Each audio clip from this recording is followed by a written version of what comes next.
6절, 서신서는 사도행전 6장 1절로 7절, 복음서는 마가 6장 30절로 44절까지입니다. 한 구절씩 나눠 읽어보겠습니다. 여호와의 말씀이 엘리야에게 임하여 이르시되 너는 일어나 시돈에 속한 사르밧으로 가서 거기 머물라. 내가 그곳 과부에게 명령하여 내게 음식을 주게 하였느니라. 그가 일어나 사르밧으로 가서 산문에 이를 때에 한 과부가 그곳에서 나뭇가지를 줍는지라. 이에 불러 이르되 청하건대 그릇에 물을 조금 가져다가 내가 마시게 하라. 그가 가지러 갈 때에 엘리야가 그를 불러 이르되 청하건대 내 손에 빨간 조각을 내게로 가져오라. 그가 이르되 당신의 하나님 여호와께서 살아계심을 두고 맹세하노니 나는 떡이 없고 다만 통에 가루 한 움큼과 병에 기름 조금뿐이다. 내가 나뭇가지 둘을 주워다가 나와 내 아들을 위하여 음식을 만들어 먹고 그 후에는 죽으리라. 엘리야가 그에게 이르되 두려워하지 말고 가서 네 말대로 하려니와 먼저 그곳으로 나를 위하여 작은 떡 한 개를 만들어 내게로 가져오고 그 후에 너와 내 아들을 위하여 만들라. 이스라엘의 하나님 여호와의 말씀이 나 여호와가 비를 지면에 내리는 날까지 그 통의 가루가 떨어지지 아니하고 그 병의 기름이 없어지지 아니하리라 하셨느니라. 그가 가서 엘리야의 말대로 하였더니 그와 엘리야와 그의 식구가 여러 날 먹었으니 여호와께서 엘리야를 통하여 하신 말씀같이 통의 가루가 떨어지지 아니하고 병의 기름이 없어지지 아니하니라. 아멘. 사도행전입니다. 그때 제자가 더 많아졌는데 헬라파 유대인들이 자기의 과부들이 매일의 구제에 빠짐으로 히리파 사람을 원망하니 모든 제자를 불러 이르되 우리가 하나님의 말씀을 제쳐놓고 잣대를 내는 것이 마땅하지 아니하니 형제들아 너희 가운데서 성령과 지혜가 충만하여 칭찬받는 사람 7을 택하라.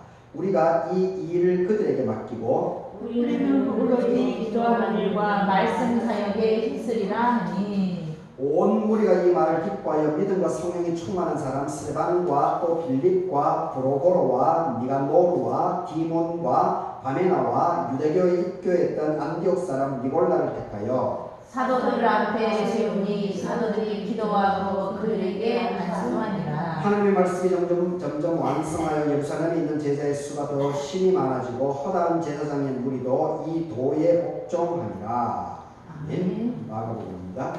도들이 예수께 모여 자기들이 행한 것과 가르친 것을 낱낱이 고하니 이르시되 너희는 따로 가족의 곁에 가서 잠깐 쉬어라 하시니 이는 오고 가는 사람이 많아 음식 먹을 겨를도 없습니다. 예배를 따로따로 한적한 곳에 갈새 그들이 가르쳐 주고 많은 사람이 그들인 줄 알지라. 모든 돌로부터 도보로 그곳에 달려와 그들보다 먼저 갔더라. 예수께서 나와서 큰 무리를 보시고 그 목자 없는 양 같음으로 인하여 불쌍히 여겨서 이에 여러 가지로 가르치시더라. 때가 저물어 가매 제자들이 예수께 나와 여짜오되 이것은 빈들이요 날도 저물어 가니 무리를 보내어 두루 촌과 마을로 가서 무엇을 사 먹게 하옵소서. 대답하여 이르시되 너희가 먹을 것을 주라 하시니 여짜오되 우리가 가서 200데나리온의 떡을 사다 먹이리까. 이르시되 너희에게 떡 몇 개가 있는지 가서 보라 하시니 알아보고 이르되 떡 5개와 물고기 2마리가 있더이다 하거늘 제자들에게 명하사 그 모든 사람으로 때를 지어 푸른 잔디 위에 앉게 하시니 때로 100명씩 또는 50명씩 앉은지라. 예수님께서 떡 5개와 물고기 2마리를 가지사 하늘을 우러러 축사하시고 떡을 떼어 제자들에게 주어 사도들에게 나누어 주게 하시고 또 물고기 2마리도 모든 사람에게 나누시매 다 배불리 먹고 남은 떡 조각과 물고기를 12바구니에 차게 거두었으며 떡을 먹은 남자는 5,000명이더라. 아멘. 오늘 이 본문으로 위기를 기회로 이런 제목으로 말씀을 생각해보도록 하겠습니다. 오늘 성령 강림절 이후 9번째 주일입니다. 그리고 더위가 시작되는 소서절기 오늘 마지막 날입니다. 내일부터 대서절기, 본격적인 전후가 시작되는 대서절기가 시작됩니다.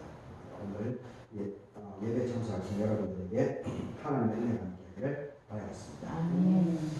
오늘 이 새 본문은 다들 이제 유명한 본문 열왕기상에는 그 이방 여인 사르밧 아들밖에 없는 이 과부의 그 여인에게 엘리사가 찾아가서 그 같이 음식을 나에게 먼저 제공하라고 하는 그 유명한 이야기가 나옵니다. 그런데 그 이방 여인이었음에도 불구하고 그리고 자기 집에 먹을 것이 없었습니다.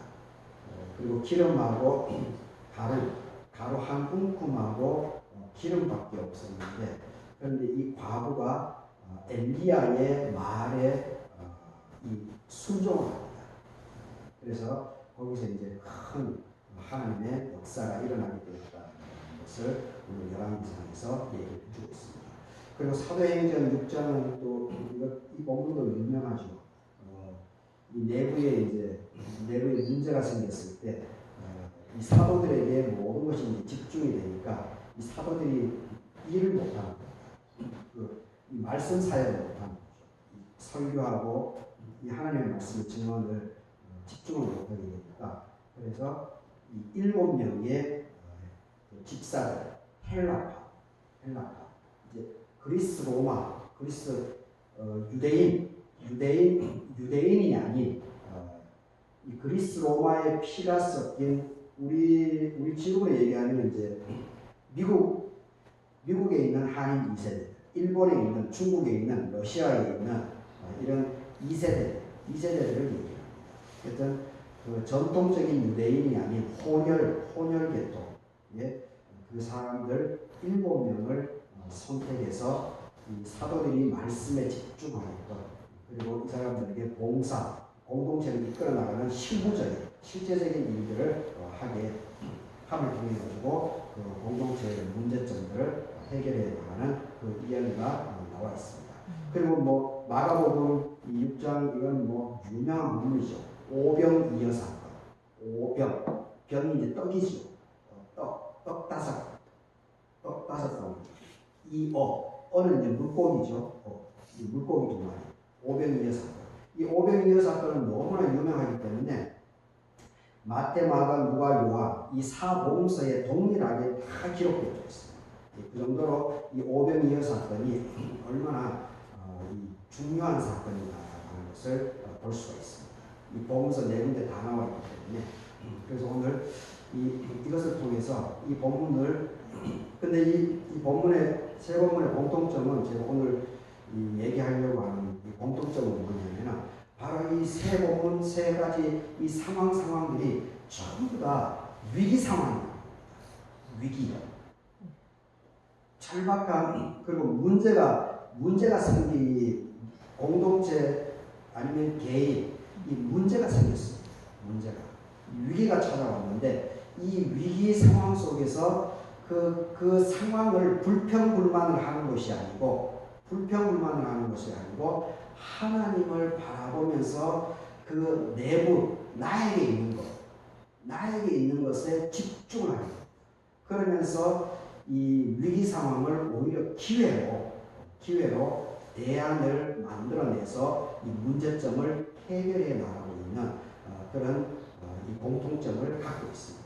그래서 일단 이 본문을 통해서 우리 이 삶을 살아가는 과정 자체가 사실 만만찮습니다. 좋은 일만 있는 것이 아니고 이 어려운 일, 힘든 일이 반드시 찾아오게 되어 있는데, 이러한 부분에 대해서 오늘 이 세 본문을 통해서 우리에게 위기가 찾아왔을 때 그것을 어떻게 맞이하고, 그리고 또 그것을 어떻게 바라보는 게 중요합니다. 바라보는 것. 그것을 잘 바라보고, 그리고 그것을 자꾸 남 핑계를 내지 말고, 남을 핑계대지 말고, 남을 탓하지 말고, 그 상황을 예의주시 잘 이렇게 지켜보면서 거기서 하나님의 역사하심, 하나님의 함께 하심을 바라볼 줄 알고 느끼게 될 때 거기에 역사가 일어난다는 것을 우리가 반드시 기억해야 됩니다. 우리가 삶을 살아가면서 걱정이나 원망이나 미움이나 두려움이나 슬픔이나 분노나 궁핍함이나 실패나 좌절이 늘 따라옵니다.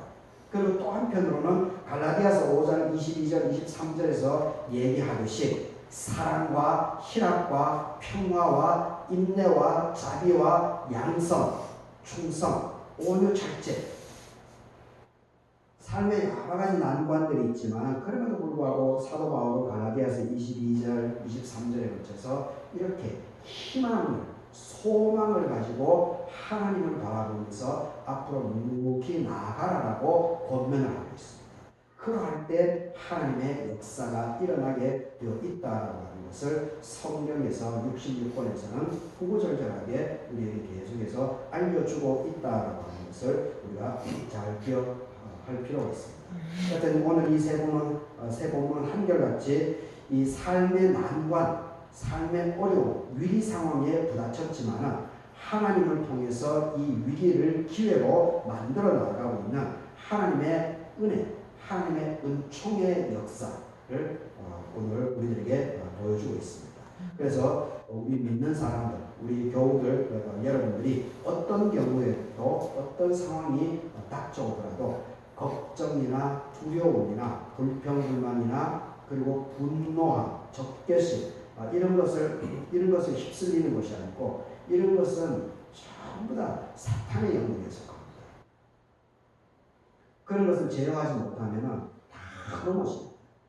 다 넘어집니다. 그런데 하여튼 이 상황에 우리가 상황에 빠지면 막 분노하고 남을 탓하고 막 이런 일들이 비일비재하게 일어나죠. 그래서 어떻게 해서든지 우리에게 찾아오는 그 상황으로 인해서 찾아오는 그 순간의 그 감정, 순간의 이 감정을 어떤 식으로든지 우리가 잘 다루어낼 줄 알아야 됩니다. 잘 다루어낼 줄. 이것을 잘 다루어내는 훈련이 많으면 많을수록 그런 사람들을 일컬어서 우리가 뭐라고 얘기합니까? 성숙한 사람이다 이렇게 얘기합니다. 그리고 철이 들었다 이렇게도 표현합니다.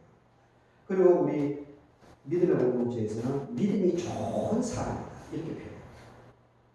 교회 주일 빠지지 않고 왔다 갔다 열심히 하는 그것도 믿음의 좋은 한 단면인 부분은 사실입니다. 하지만 더 중요한 것은 뭐냐면 일상의 삶 속에서 이 어떻게든지 감정을 잘 제어하고 승화시켜 나가고 거기에 빠지지 않고 거기서 하나님의 손길을 느끼면서 그 대안을 만들어 나가는 것. 그것이 진짜 성숙한 사람이고 정말로 믿음이 좋은 사람입니다. 그런 사람이 어른이다라고 표현할 수도 있습니다. 하여튼 오늘 여기서 제가 오늘 여기서 보려고 하는 것은 이 문제가 생기면 자기 안에 있는 것, 내가 가지고 있는 것, 여기에 집중해서 이것을 돌파해 나갈 수 있다는 것을 우리가 잘 볼 필요가 있습니다. 이 열왕기상 17장을 보십시오. 여기 9절을 보게 되면 이 8절에 이제 여호와의 말씀이 엘리야에게 임하죠. 그런데 이 당시 상황이 이 열왕기상 이제 19장 이제 이쪽으로 가게 되면은 이제 갈멜산의 전투가 나오죠. 840명하고 엘리야 한 사람하고 840명의 이방 선지자들하고 이 갈멜산에서 이 번제 드리는 사건이 자세하게 기록되어 있지 않습니까? 이때 3년 6개월 동안 가뭄이 있었습니다. 가뭄. 그러니 가난한 사람들이 굶어 죽죠. 굶어 죽는 일이 비일비재하게 일어나고 있는 그런 위기의 상황입니다. 가뭄이 3년 6개월 있었다. 가뭄이 3년 6개월 진행되고 있는 과정이다라고 하는 하는 그 당시의 상황을 반드시 기억해야 돼요. 그래야 이 본문의 의미가 사르밧 과부의 이 헌신이 더 돋보이게 됩니다. 이 피부적으로 와닿게 됩니다. 그래서 하나님의 말씀이 임하는데 9절에 일어나가지고 시돈이라고 하는 것은 지금 그 페르시아입니다. 아니 페니키아.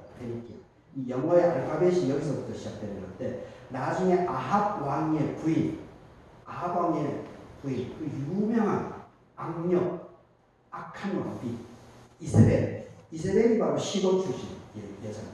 시돈 출신. 이 지중해 바로 옆에 있어가지고 무역을 통해가지고 아주 큰 나라는 아니지만 아주 부자인 나라였습니다. 그런데 시돈이가 당연히 이방이죠. 이방입니다. 시돈에 속한 사르밧으로 가서 거기에 머물라라고 하고 있습니다. 이 가뭄이 극심한 가뭄이에요. 그래서 내가 그곳 과부에게 명령하여 너에게 음식을 주게 했다라고 하나님께서는 지금 알려주고 있습니다. 그런데 지금 이 엘리야는 아합으로부터 도망을 다니고 있는 그런 상황입니다. 이 아합에게 잡히게 되면 이 엘리야의 목숨이 끊어질 수 있는 그런 상황입니다. 엘리야 개인에게도 위기상. 그래서 10절에 보면 일어나서 사르밧으로 가서 성문에 이를 때 과부가 나뭇가지를 줍기 때문에 그래서 그 여인을 만나서 그릇에 물을 조금 가져다가 내게 마시라. 그리고 너의 손에 떡 한 조각을 내게 가져다 달라고 얘기해요.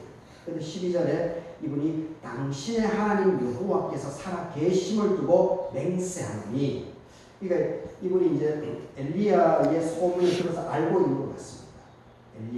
엘리야에 대해서. 그러면서 이 여인은 당신의 하나님 여호와께서 이렇게 표현하죠. 이 사람은 이제 하나님을 믿지 않는다라고 하는 것을 볼 수가 있습니다. 자기가 하나님을 믿으면 나의 하나님이라고 표현하죠. 그런데 이 여인이 시돈 사람이기 때문에, 이방 여인이기 때문에 이 이스라엘의 하나님을 믿지 않는 거죠. 자기 신을 이제 믿겠죠. 나름대로. 당신의 하나님 여호와께서 살아계심을 두고 맹세한다. 그럼에도 불구하고 여기서 얘기하는 것은 진실하게 솔직하게 내가 내 상황을 얘기하겠다는 겁니다. 거짓을 말하지 않겠다는 겁니다. 나는 떡이 없고 통에 가루 한 움큼과 병에 기름 조금밖에 없다. 그래서 내가 나뭇가지 두 개를 주워다가 나와 내 아들 위해 음식을 만들어 먹고 그 후에는 죽을 것이다. 그렇죠. 가뭄이 지금 극심하니까. 그리고 가난한 사람. 절대 빈곤에 지금 처해 있는 거죠. 그러니까 희망이 없는 거죠. 희망. 오죽하면은 계속 가뭄이 있으니까 나와 내 아들을 위하여 이 가루 한 움큼하고 기름 조금 있는 걸로 그것이 마지막인 거죠. 그래서 그걸로 떡을 만들어서 먹고 없으면 이제 굶어서 죽겠다는 그런 생각까지 하고 있으니 이 얼마나 지금 극심한 가난에 찌들어져 있습니다. 그런데 참 13절에 엘리야가 참 야박한 말을 하죠. 아주 야속한 말. 엘리야가 이 극심한 가난에 찌들어져 있는 이 여인 과부, 사르밧 과부, 아들하고 둘이서 살아가고 있는 먹을 거 하나도 없는 이 사르밧 과부에게 그 상황을 뻔하게 알면서도 엘리야가 얘기를 합니다. 두려워하지 말고 가서 너의 말대로 하려니와 먼저 그것으로 만들어가지고 너와 아들 둘이서 먹지 말고 나를 위해서 작은 떡 한 개를 만들어 내게로 가져오라. 그리고 너와 너의 아들을 위하여 또 만들어서 먹어라. 이렇게 됩니다. 참 야박하죠. 인간적인 관점으로 보게 되면 참 이럴 수는 없죠. 강제도 아니고 폭력도 아니고 도둑질도 아니고. 그런데 엘리야가 이렇게 말을 할 수 있는 것은 왜 그렇습니까? 엘리야가 왜 이런 말을 합니까? 엘리야에게 하나님의 말씀이 온 겁니다.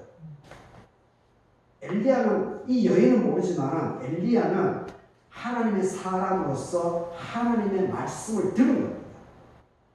그래서 사르밧으로 가가지고 먹을 것을 내가 준비했다라고 하는 겁니다. 이 하나님의 말씀이 있었기 때문에 엘리야가 사람이기 때문에 왜 그 긍휼한 마음, 불쌍한 마음 이런 게 없겠습니까? 인간적으로. 그런데 엘리야는 하나님의 말씀을 들었기 때문에 야박할 수 있겠지만 그 여인의 입장에서는, 인간적인 입장에서는, 그런데 엘리야는 담대하게, 인간적으로는 미안하지만 담대하게 명령을 하는 겁니다. 요구를 하는 겁니다. 부탁을 하는 겁니다. 그래서 14절에 이스라엘의 하나님 여호와의 말씀이 나 여호와가 비를 지면에 내리는 날까지 그 통에 가루가 떨어지지 않고 그 병의 기름이 없어지지 아니하리라 하셨다. 벌써 엘리야에게는 하나님께서 이렇게 말씀을 하셨다라고 합니다. 하셨기 때문에 엘리야가 더 이렇게 야박할 수 있지만 이것을 요구를 합니다. 그래서 그가 가서 엘리야 말들이 하고 나니까 엘리야 그리고 과부하고 아들이 여러 날 먹었지만은 떨어지지 않았다. 가루하고 기름이 떨어지지 않았다라고 이렇게 얘기하는 것을 보게 됩니다. 가루 한 움큼 그리고 병에 기름밖에 없습니다. 그런데 하나님의 말씀이 그 엘리야에게 임했고, 그리고 엘리야가 그 하나님의 말씀에 순종해서 야박해 보일 수 있지만 그것을 요청했고, 그런데 이 여인이 참으로 감사하게도 이것을 거부하지 않았습니다. 튕겨내지 않았습니다. 일반적으로 그 정도 상황이 되게 되면 당신이 뭐냐고, 우리가 지금 아무것도 없는데 왜 당신이 와가지고 우리인데 이렇게 하느냐고, 불평불만을 쏟아내면서 이 사람은 문전박대할 수 있습니다. 문전박대할 수 있죠. 일반적인 관점으로 보자면 그렇게 이 과부가 그렇게 하는 행위가 일반적이죠. 당연히 그렇게 하겠죠. 그렇다고 해서 그 여인이 엘리야를 문전박대했다라고 해서 이 여인을 탓할 수가 없지 않습니까? 그런데 하나님의 역사가 일어나려고 하니까 이 여인은 그 극심한 가난 중에서도 이 엘리야, 하나님의 사람의 요청을 받아들이게 됩니다. 그러니까 거기서 역사가 일어나게 되었다는 것을 우리가 기억해야 합니다. 이 한 움큼, 가루 한 움큼, 기름 한 병의 이 놀라운 역사. 그것은 하나님의 말씀에 순종을 하고 그 요청을 받아들였기 때문에 이러한 일이 일어났다는 것을 우리가 다시 한번 기억할 필요가 있습니다.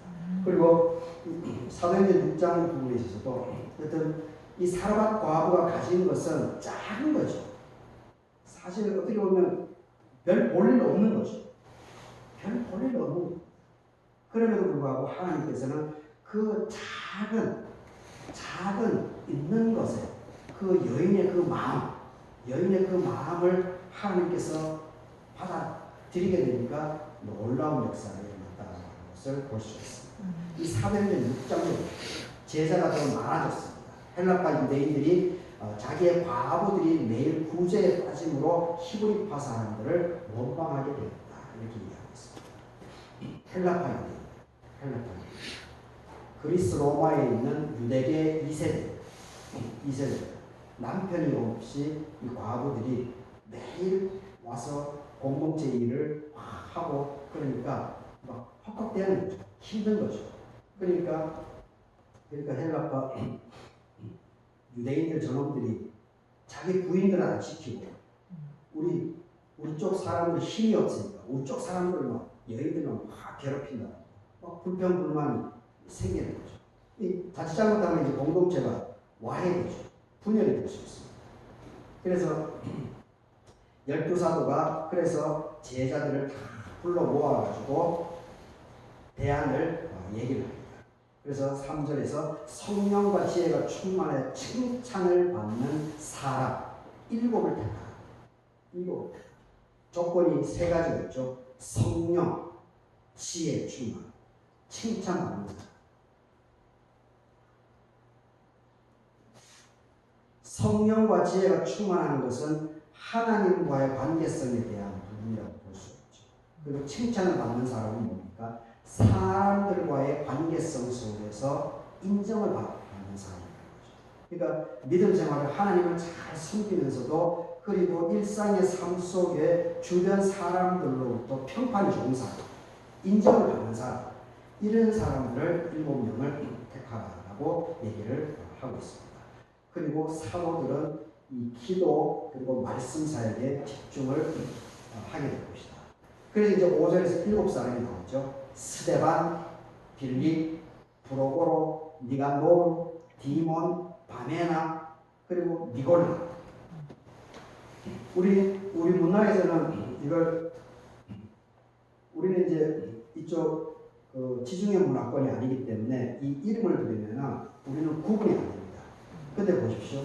제가 이렇게 얘기를 하면 여러분들이 아마 쉽게 구분이 될 겁니다. 미야자키 하야오. 그러면 느낌이 어떻습니까? 미야자키 하야오. 누굽니까? 어느 계통이 있어요? 미야자키 하야오. 일본 계통이겠죠. 마오쩌둥 하면 무슨 느낌입니까? 중국 사람이라고 하는 것은 금방 느끼죠. 중국 사람. 마이클, 미국 사람이라고 하는 이름을 들어보면 그 느낌이 바로 오죠. 근데 지금 스테반, 빌립, 브로고로, 니가노르, 디몬, 바메나, 니골라. 우리는 지중해 문화권이 아니기 때문에 이것이 구분이 안 됩니다. 근데 니가노르하고 니골라, 이거는 이름에서 보게 되면은 이 사람들이 흑인 계열이었다는 것을 이름에서 금방 느끼는 겁니다. 여러분들은 이제 그런 느낌이 없지만 그러니까 이게 전부 다 이방 계열입니다. 헬라파 유대인입니다. 그래서 이 사람들을 받아들이고 그 교회 공동체에 문제가 생겼지만 위기가 생겼지만 그 위기 부분에 있어서 불평불만이 이제 쏟아지기 시작했습니다. 그럴 때 이 제자들 사도들이 중심으로 해가지고 뭉쳐가지고 그 부분들을 논의를 하는 거죠. 그래서 7명의 헬라파 집사들을 선임을 합니다. 그리고 나니까 7절을 보십시오. 하나님의 말씀이 점점 왕성해지죠. 예루살렘에 있는 제자의 수가 더 심히 많아지죠. 그리고 제사장 무리면 유대인들이겠죠. 유대인들, 히브리파 유대인들, 그리고 배운 지식인, 종교 지식인들, 이런 사람들도 예수 그리스도 도에 복종하는 사람들이 점점 늘어났다고 이렇게 얘기하고 있는 것을 보게 됩니다. 위기가 닥쳤지만 그 부분에서 불평이 일어나는 부분이 있었지만 거기에 서로 협력해가지고 얘기를 해서 이 위기 상황을 기회로 이렇게 변화시킵니다. 근데 나중에 이것이 어떤 변화가 일어나게 되느냐면 이 헬라파 유대인입니다. 헬라파. 완전히 이방인들은 아니죠. 이게 피가 섞였습니다. 이 아버지나 어머니를 통해서 아버지나 어머니가 이 유대인의 피가 50%를 섞여 있는 거죠. 근데 여튼 이 헬라파 유대인들을 통해 가지고 7명의 집사들의 짱짱한 평가가 좋은 이 사람들, 유능한 사람들을 이 외부에서 초빙하는 것이 아니고 내부에 있었던 같이 생활을 했던 사람들 중에서 이 유능한 사람들을 선임을 합니다. 전부 다 헬라파 유대인입니다. 그런데 이분들을 통해 가지고 결국은 나중에 이 사도발 안디옥 교회가 중심이 되어 가지고 결국은 이방인 선교의 문이 활짝 열리게 되는 그런 주춧돌이 바로 이 사건입니다. 문제가 생겼는데 거기에 대항으로 7집사를 선임한 이것으로 인해서 결국 이방인 지역에 예수 그리스도의 복음이 쫙 퍼져나갈 수 있는 그런 큰 주춧돌로 온 그런 일이다라는 것을 우리가 알 필요가 있습니다. 그리고 이 마가복음에는 이 오병이어 사건은 참 감사한 일이죠. 감사한 일. 그런데 이 문제는 뭐냐, 제가 위기라고 이제 오늘 이걸 보게 되는 것은 왜 그러냐면 바로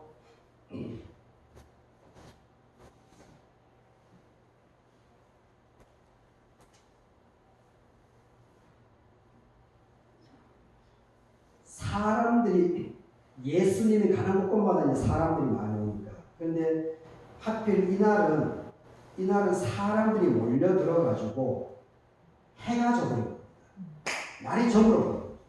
날이 저무니까 어떤 일이 벌어집니까? 저녁을 먹어야 되죠. 식사를 해야 됩니다. 사람이 워낙 많으니까. 그런데 식사를 해야 되는데, 근데 지금 제자들은 보게 되면은 제자들의 저녁 밥이 이제 문제가 생깁니다. 그 위기라고 제가 위기로 보는 것은 이 저녁 식사 문제. 예수님을 중심으로 사람들이 많이 모인 것은 감사하고 좋은 건데, 그런데 그 위기가 생긴 것은 바로 이 먹을 것이 없었다라고 하는 이 문제가 생겨나게 됩니다.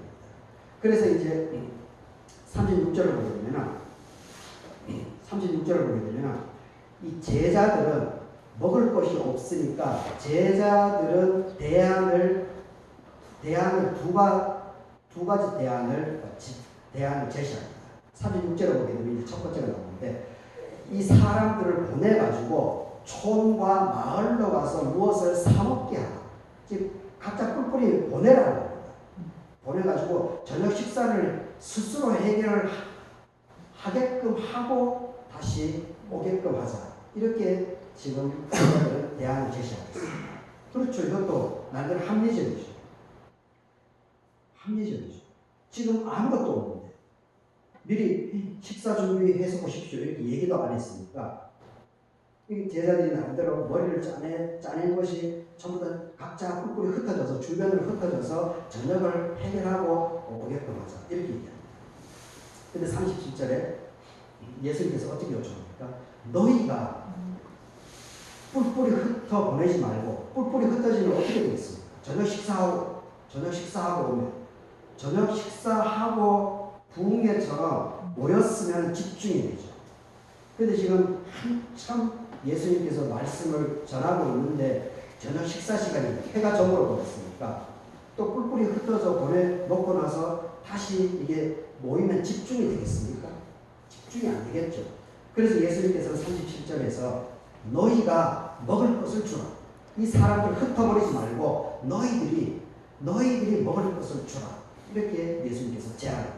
그러니까 이 제자들이 어떻게 얘기합니까? 우리가 가서 200데나리온의 떡을 사다 먹이니까 200데나리온.